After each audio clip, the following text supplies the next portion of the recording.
नमस्कार, मैं हूं अपराजिता सिंह। प्यो पटना में आपका स्वागत है। आज है 2 नवंबर, दिन रविवार। खबरों की ओर बढ़ने से पहले डालते एक नजर आज की सुर्खियों पर।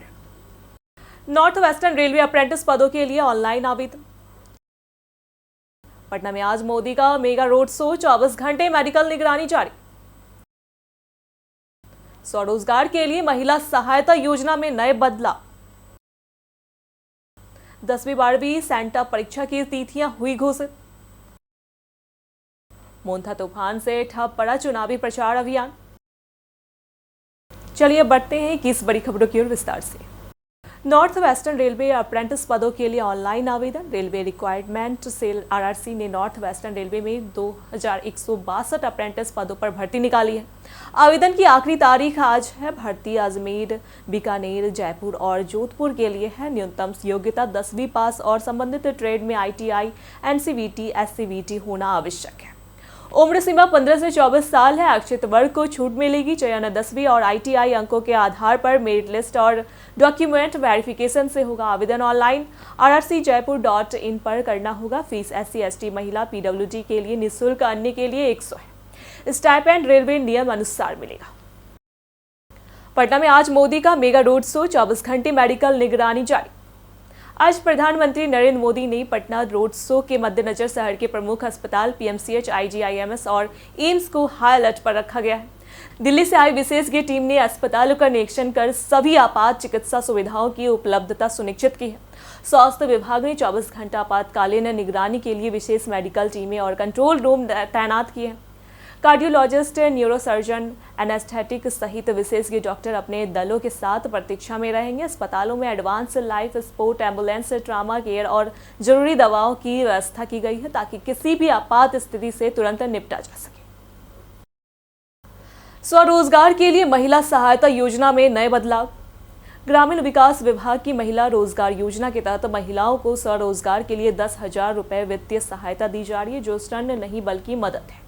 अब इसके साथ निःशुल्क प्रशिक्षण भी प्रदान किया जाएगा। योजना का उद्देश्य महिलाओं को आत्मनिर्भर बनाना और परिवार की आय बढ़ाना है।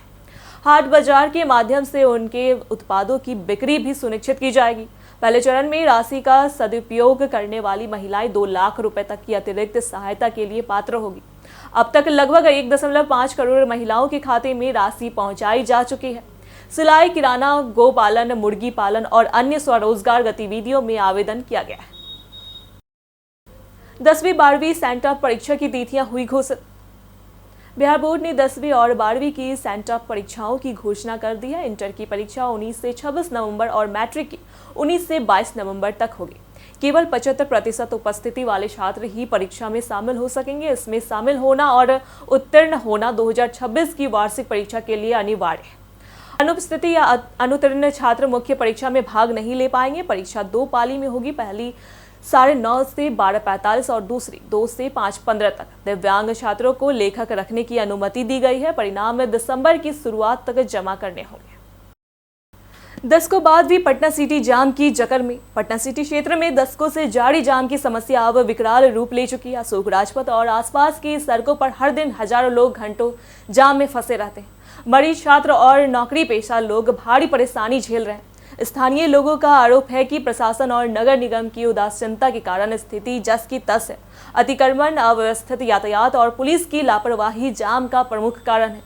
नागरिकों ने मांग की है कि यातायात पुलिस और निगम मिलकर सख्त अभियान चलाए, तभी राहत मिल सकती है। आंगनबाड़ी केंद्रों पर चुनावी जागरूकता पाठशाला शुरू। बिहार में पहले चरण का मतदान 6 और दूसरे चरण का 11 नवंबर को है। आंगनबाड़ी केंद्रों पर सेविका सहायिका मतदान जागरूकता पाठशाला चला रही है। इसमें वोटरों को मतदान के महत्व, बूथ पर जाने से पहले आवश्यक पहचान पत्र और मतदान की प्रक्रिया की जानकारी दी जा रही है। हर परिवार तक पहुंचकर संध्याकालीन बैठक कर रैली आयोजित की जा रही है। ग्रामीण महिलाओं को घर घर जाकर मतदान का महत्व समझाया जा रहा है। सेविका सहायिका, LS, CDPO और DPO के सभी वोटर जागरूकता कार्यक्रम में सक्रिय रूप से भाग ले रहे हैं। राजद ने चुनाव आयोग से कार्रवाई की मांग की। राजद के राज्यसभा सांसद मनोज झा ने बिहार सरकार पर आचार संहिता उल्लंघन का आरोप लगाया। उन्होंने कहा कि मुख्यमंत्री महिला रोजगार योजना से तहत 17, 24 और 31 अक्टूबर को महिलाओं के खातों में 10,000 ट्रांसफर किए गए, जबकि 6 अक्टूबर से आचार संहिता लागू थी। झा ने चुनाव आयोग से तुरंत कार्रवाई और शिकायत की लिखित पुष्टि की मांग की है। योजना का अगला किस्त वितरण 7 नवंबर को प्रस्तावित है, जो दूसरे चरण के मतदान 11 नवंबर से 4 दिन पहले। बिहार विधानसभा चुनाव में कुल 7.43 करोड़ मतदाता शामिल होंगे। बदलते मौसम से बच्चों में बढ़े वायरल संक्रमण के मामले। पटना में मौसम के उतार चढ़ाव से बच्चों में सर्दी, जुकाम, बुखार और वायरल संक्रमण तेजी से बढ़ रहा है। डॉक्टरों के अनुसार तापमान में दिन रात का अंतर बच्चों की रोग प्रतिरोधक क्षमता को प्रभावित कर रहा है। पीएमसीएच और एम्स में ओपीडी में मरीजों की संख्या बढ़ी है। विशेषज्ञों ने सलाह दी है कि अभिभावक बच्चों को मौसम के अनुसार कपड़े पहनाएं, ठंडे पेय और जंक फूड से बचाएं। स्कूलों में भी अनुपस्थिति बढ़ी है। सावधानी, पौष्टिक भोजन और समय पर इलाज से संक्रमण से बचाव संभव है। सीएम नीतीश कुमार ने कहा, बिहार का विकास एनडीए की देन। बिहार चुनाव से पहले मुख्यमंत्री नीतीश कुमार ने एक वीडियो जारी कर बिहार वासियों से विकास की निरंतरता बनाए रखने की अपील की। उन्होंने कहा कि पहले बिहारी कहलाना अपमान माना जाता था, लेकिन अब यह गर्व की बात है। नीतीश ने अपनी सरकार की उपलब्धियां गिनाते हुए कहा कि उन्होंने जाति धर्म से ऊपर उठकर सभी वर्गों के लिए काम किया है। उन्होंने दावा किया है कि एनडीए सरकार ने बिहार में तेज विकास किया और केंद्र व राज्य में एनडीए की सरकार होने से यह गति और मजबूत हुई है। मोन्था तूफान से ठप पड़ा चुनावी प्रचार अभियान। मोन्था तूफान के कारण बिहार में भारी बारिश से विधानसभा चुनाव प्रचार बुरी तरह प्रभावित हुआ है। 3 दिनों में कुल 22 उड़ानें रद्द हुई, जिससे शीर्ष नेताओं के जनसभाओं में पहुंचने में बाधा आई। हेलीकॉप्टर सेवाएं ठप रहने से केवल भाजपा नेता मनोज तिवारी और जनशक्ति जनता दल के तेज प्रताप यादव ही सभाएं कर सके। नीतीश कुमार, जेपी नड्डा, तेजस्वी यादव और अन्य नेताओं के कार्यक्रम स्थगित रहे। प्रशासन अलर्ट पर है और राहत कार्य जारी है। मौसम विभाग ने आने वाले दिनों में भी बारिश जारी रहने की चेतावनी दी है। Shreyas Iyer health update, BCCI ने दी जानकारी।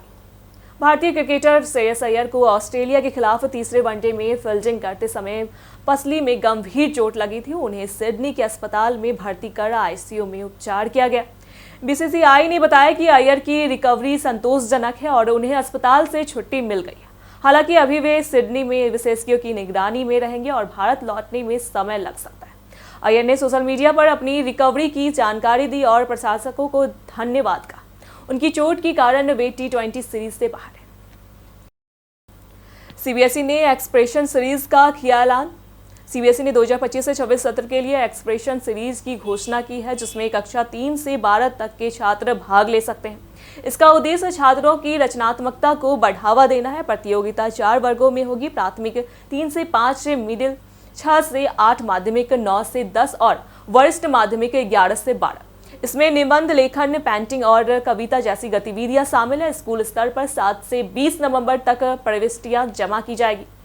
प्रत्येक स्कूल से 4 प्रविष्टियां चयनित होगी। राष्ट्रीय स्तर पर सर्वश्रेष्ठ प्रतिभागियों को ऑनलाइन सर्टिफिकेट प्रदान किए जाएंगे। Theme from farm to future strengthening rural India है। युवा, महिला और किसान कल्याण पर राजग का संकल्प। बिहार विधानसभा चुनाव 2025 के लिए राजग ने विकसित बिहार के 25 संकल्प जारी किए। शिक्षा, स्वास्थ्य, कृषि, रोजगार, महिलाओं की सशक्तिकरण, अति पिछड़ा वर्ग और किसान कल्याण पर विशेष ध्यान दिया गया। रोजगार सृजन, औद्योगिक विकास, मेगा पार्क, एमएसएमई और कुटीर उद्योग बढ़ाने का लक्ष्य रखा गया है। बिजली, पानी, एक्सप्रेसवे, रेल, एयरपोर्ट, मेट्रो और स्मार्ट शहरों के विकास की योजना है। स्वास्थ्य, शिक्षा, खेल, पर्यटन, कला, सांस्कृतिक और फ्लड मैनेजमेंट में सुधार पर जोर। इसके माध्यम से बिहार को औद्योगिक, कृषि और न्यू एज इकोनॉमी में वैश्विक स्तर पर स्थापित करने का संकल्प लिया गया है। बिहार चुनाव से पहले कम हुई व्यावसायिक एलपीजी कीमतें। बिहार चुनाव से पहले व्यावसायिक एलपीजी सिलेंडर की कीमतों में 5 से 6.50 रुपए तक की कमी हुई है। दिल्ली, मुंबई, कोलकाता, चेन्नई और पटना जैसे शहरों में 19 किलोग्राम का व्यावसायिक सिलेंडर अब सस्ता हो गया। घरेलू एलपीजी सिलेंडरों की कीमतें अभी भी स्थिर है। व्यापारियों और रेस्टोरेंट संचालकों के लिए यह राहत का संकेत है। पिछले साल व्यावसायिक एलपीजी में करीब 200 रुपए की गिरावट आई है। अंतर्राष्ट्रीय बाजार में कीमतों के स्थिर रहने और डॉलर के स्थिर रेट के कारण यह संभव हुआ है। बिहार में 13.5 मिलियन एलपीजी उपभोक्ता है, जिनमें 11.2 मिलियन उज्ज्वला योजना के लाभार्थी हैं। नेपाल सीमा पर सुरक्षा और चौकसी बढ़ी। बिहार विधानसभा चुनाव को देखते हुए नेपाल सीमा पर सुरक्षा कड़ी कर दी गई है। सीतामढ़ी, मधुबनी, पूर्वी व पश्चिमी चंपारण के सीमावर्ती क्षेत्रों में अतिरिक्त सुरक्षा बल तैनात किए गए हैं। बिना पहचान पत्र के किसी को प्रवेश नहीं दिया जा रहा है। जाली नोट, शराब और हथियार तस्करी पर विशेष नजर रखी जा रही है। स्कूल बसों और ग्रामीण रास्तों की भी तलाशी ली जा रही है। मतदान केंद्रों पर 72 घंटे पहले सीमा सील की जाएगी। एसएसबी, पुलिस और अर्धसैनिक बल नियमित गश्त कर रहे हैं और भारत नेपाल अधिकारियों का समन्वय बैठक हो रहा है। ठंड के कारण पटना जू में बदलाव। ठंड को देखते हुए पटना जू और राजधानी के 30 पार्कों का समय बदल गया है। अब जू सुबह 6 बजे से शाम 5 बजे तक खुलेगा। मॉर्निंग वॉक 9 बजे से रहेगी। ठंड में दर्शकों की संख्या बढ़कर 8 से 9 हजार हो जाती है। प्रवेश शुल्क वयस्क 50 रुपये, शिशु 20 रुपये। अन्य सुविधाओं का अलग शुल्क है। जानवरों की देखभाल पर विशेष ध्यान रखा जा रहा है। पिंजरों में हीटर, बल्ब, गर्म हवा वाले ब्लोवर और कंबल लगाए गए हैं। समय परिवर्तन फरवरी तक लागू रहेगा। एनडीए ने बिहार विकास के लिए संकल्प पत्र जारी किया। बीते दिन केंद्रीय मंत्री और लोक जनशक्ति पार्टी के अध्यक्ष चिराग पासवान ने एनडीए के घोषणा पत्र पर प्रतिक्रिया दी। उन्होंने बताया कि पटना में एनडीए के घटक दलों ने बिहार की जन आकांक्षाओं को और प्रदेश के सर्वांगीण विकास के लिए संकल्प पत्र जारी किया है। इसमें रामविलास पासवान के Bihar first, Bihari first vision को प्रमुखता दी गई। महिला, किसान और युवाओं के कल्याण पर ध्यान रखा गया। यह संकल्प पत्र आत्मनिर्भर और सशस्त्र बिहार की दिशा में ठोस कदम है, जिससे हर बिहारी को सम्मान, अवसर, सम्मान और प्रगति मिले। लालू परिवार पर नड्डा का हमला, तेजस्वी निशाने पर। बीते दिन विक्रम के क्रीडा मैदान में एनडीए की चुनावी सभा में भाजपा अध्यक्ष जेपी नड्डा और लोजपा अध्यक्ष चिराग पासवान ने प्रत्याशियों के समर्थन में जनसभा को संबोधित किया। नड्डा ने लालू परिवार पर भ्रष्टाचार और अपराध का आरोप लगाया और तेजस्वी यादव को उसी राह पर बताया। उन्होंने एनडीए सरकार की उपलब्धियां गिनाई और जैसे मुफ्त बिजली, रोजगार प्रोत्साहन और सड़क जाम। चिराग पासवान ने बिहार के विकास के लिए एनडीए विजन बताया और महागठबंधन पर कटाक्ष किया। दोनों नेताओं ने जनता से एनडीए प्रत्याशियों को जिताने की अपील की। मोन्था साइक्लोन के लिए पटना निगम ने किया अलर्ट। मोन्था साइक्लोन के चलते पटना में लगातार बारिश हो रही है। जलजमाव रोकने के लिए पटना नगर निगम ने 19 क्विक रिस्पांस टीम QRT का गठन किया है। सभी वार्ड और जोनल अधिकारी अपने क्षेत्रों में लगातार राउंड लगाएंगे। 9 प्रमुख पंपिंग स्टेशनों की डिजिटल मॉनिटरिंग की जा रही है। कंट्रोल रूम और वॉकी टॉकी के जरिए स्थिति पर नजर रखी जा रही है। बुड़को में 3 पाली में कर्मियों की तैनाती की गई है और 56 डिजिटल पंपिंग सेट लगाए गए। वैकल्पिक बिजली व्यवस्था के साथ रियल टाइम जल निकासी सुनिश्चित की जाएगी। सीएम नीतीश कुमार की भावुक अपील, बिहार को विकसित बनाएंगे। चुनाव से पहले मुख्यमंत्री नीतीश कुमार ने बिहार वासियों से एनडीए को एक और मौका देने की अपील की। उन्होंने कहा कि 2005 में बिहार की स्थिति दयनीय थी। अपराध और भ्रष्टाचार चरम पर थे। एनडीए के शासन में राज्य ने शिक्षा, स्वास्थ्य, सड़क, उद्योग और महिला सशक्तिकरण में प्रगति की है। जीएसडीपी 79,000 करोड़ से बढ़ाकर 11 लाख करोड़ हो गया। मुख्यमंत्री ने कहा कि अगले 5 वर्षों में बिहार को औद्योगिक क्रांति और विकास के शीर्ष राज्यों में ले जाएगा।